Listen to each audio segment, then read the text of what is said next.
Hello, नमस्कार दोस्तों। आज का टॉपिक है यूजीसी नेट से संबंधित गीति नाट्य अंधा युग।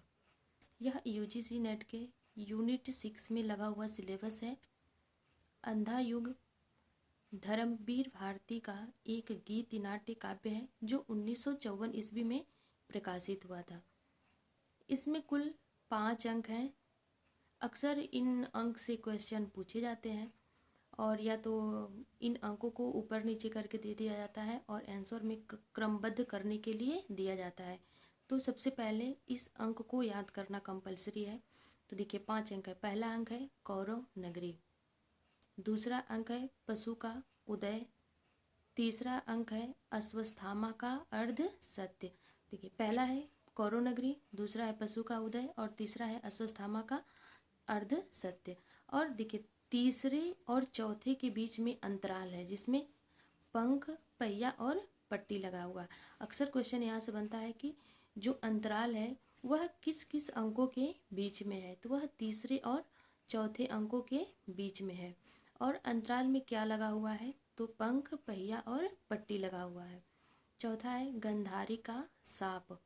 इसमें जो गंधारी मतलब कौरव में और पांडवों में अगर युद्ध होता है तो पांडव जीत जाते हैं, कौरव की पूरी सेना समाप्त हो जाती है, यहाँ तक कि पूरी जो कौरव जितने भाई हैं मर जाते हैं। तो गंधारी कृष्ण को शाप देती है, वह चौथे अंक में है। पांचवा अंक है विजय एक क्रमिक आत्महत्या। ये 5 अंक कंप्लीट हो गए और इसके अंत में है समापन। इस गीत नाट्य का समापन होता है प्रभु की मृत्यु अर्थात कृष्ण के मृत्यु से। तो ये रहा 5 अंक। और इसकी विशेषता देखते हैं। अंधा युग के मंगलाचरण में सरस्वती, व्यास और जय तीनों देवताओं की वंदना की गई है। तो क्वेश्चन ऐसे बनता है कि मंगलाचरण में किन किन देवताओं की वंदना की गई है, तो किया गया है सरस्वती, व्यास और जय, 3 देवताओं की वंदना की गई है।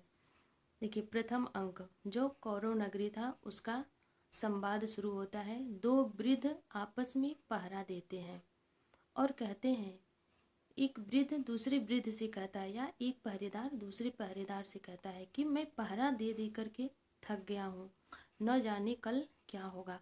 अर्थात जो युद्ध चल रहा था, तो महाभारत का युद्ध 18 दिन तक हुआ था, तो वही प्रहरी आपस में बात कर रहे थे कि मैं पहरा दे दे करके थक गया हूँ, कल न जाने युद्ध में क्या होगा।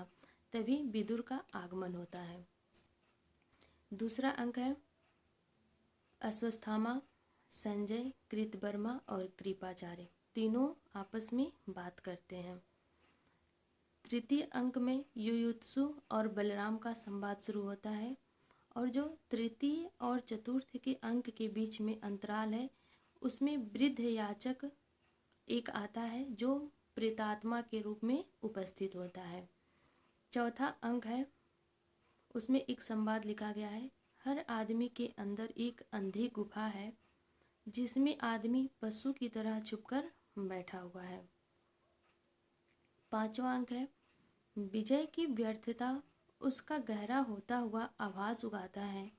अगर महाभारत का युद्ध धर्म के लिए लड़ा गया होता तो सही अर्थों में उसका फल शुभ क्यों नहीं होता। यह जो अंधा युग गीत नाट्य है इसमें कुल 16 पात्र हैं, 15 पुरुष पात्र हैं और 1 स्त्री पात्र है। यहाँ से भी क्वेश्चन बनता है कि जो अंधा युग गीत नाट्य है उसमें कुल कितने पात्र हैं, तो उसमें कुल 16 पात्र हैं जिसमें 15 पुरुष और 1 स्त्री पात्र है। यह गीत नाट्य महाभारत के 18वें दिन के 18वें अध्याय के प्रभास पर्व से लिया गया है।